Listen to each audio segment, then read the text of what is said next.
Chamberlain LiftMaster 3265-267M from July 17th, 2014. Actually, it's not an M. Never mind. 3265-267. But anyway, another one pulled from the local door company's dumpster in the box of an 8365, thrown away. It was replaced in 2017 at some point. My guess was because they wanted my cue, because there's nothing wrong with the unit. Didn't need a thing. Not too noisy either. Original board, nice purple learn button, not all faded. But yeah, here we go. Let's run it. Let me get this keypad.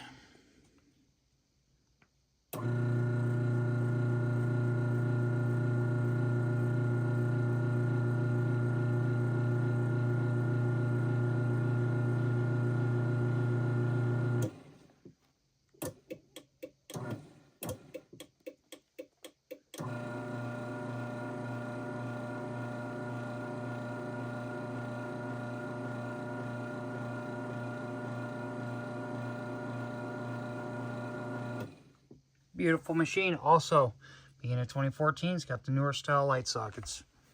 Enjoy.